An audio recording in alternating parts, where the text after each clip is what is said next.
లో మేనేజర్గా పనిచేస్తూ మంచి వేతనం సంపాదించేవాడు. తనకు ఉన్న స్థాయి, సంపాదన వల్ల అతనికి ఓ అహంకారం పెరిగిపోయింది.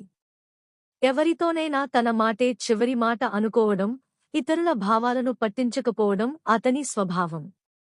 ఇంట్లో భార్య లక్ష్మిపై కూడా అదే తీరుగా ప్రవర్తించేవాడు. లక్ష్మి చిన్న పట్టణంలో పెరిగి, చదువుకున్నా కూడా అమాయక స్వభావం కలిగినది.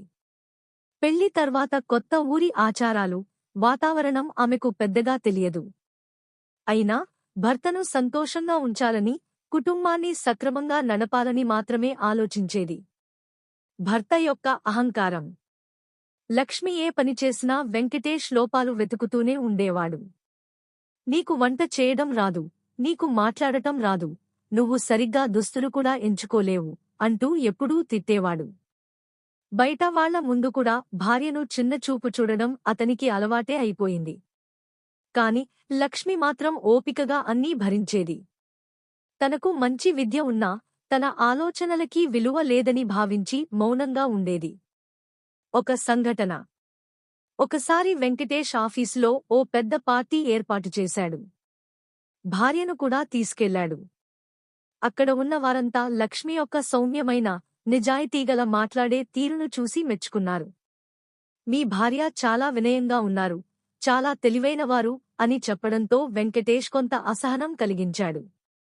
ఆమె గురించి మీరంతా ఎక్కువగా అనుకోవద్దు. ఇంట్లో ఏమాత్రం పనికిరాదు అని అందరి ముందు అన్నాడు.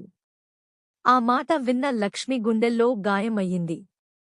అయినా తన ముఖంలో ఏమాత్రం బాధ బయటపడనీయకుండా నిశ్శబ్దంగా నిలబడింది. లక్ష్మి ప్రతిభ వెలుగులోకి రావడం. కొన్ని రోజులకు వారి కాలనీలో స్త్రీ సంఘం ఒక కార్యక్రమం పెట్టింది.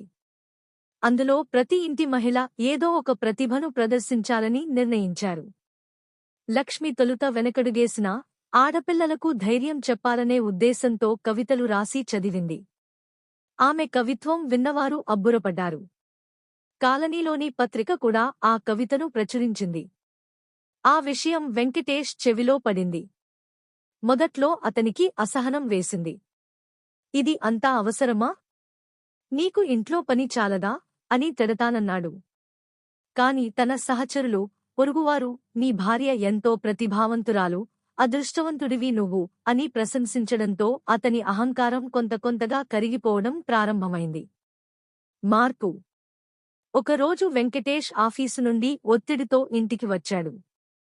లక్ష్మి ఆరాటపడుతూ అతనికి వేడి కాఫీ ఇచ్చి ప్రేమతో పక్కన కూర్చుంది. ఇంత కష్టపడి పనిచేస్తావు, శరీరానికి జాగ్రత్తలు తీసుకోకపోతే ఎలా అని నిశ్శబ్దంగా అన్నది. ఆ మాటల్లో దాగి ఉన్న మమకారం వెంకటేష్ మనసును తాకింది. తన భార్య ఎప్పుడూ తనను తగ్గించక, ఎప్పుడూ సపోర్ట్ చేసిందని అతనికి అర్థమైంది. తాను చేసిన తప్పులు ఒక్కొక్కటి గుర్తుకు వచ్చి హృదయం భారమైంది.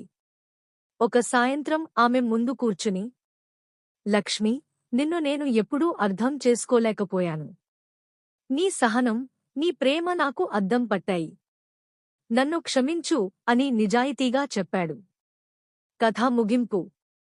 లక్ష్మి కన్నీటి తడితో చిరునవ్వు ఇచ్చి, మన జీవితంలో తప్పులు సహజం. వాటిని గుర్తించి సరిచేసుకుంటే చాలు అని చెప్పింది. ఆ రోజు నుంచి వెంకటేష్ తన అహంకారాన్ని పక్కన పెట్టి భార్యను గౌరవించడం ప్రారంభించాడు. ఒకప్పుడు అహంకారంలో మునిగిపోయిన భర్త ఇప్పుడు అమాయకమైన భార్య చూపిన సహనం, ప్రేమ వలన మారిపోయాడు. ఈ కథ మనకు చెప్పేది, అహంకారం కూలదీస్తుంది, వినయం మనిషిని నిలబెడుతుంది.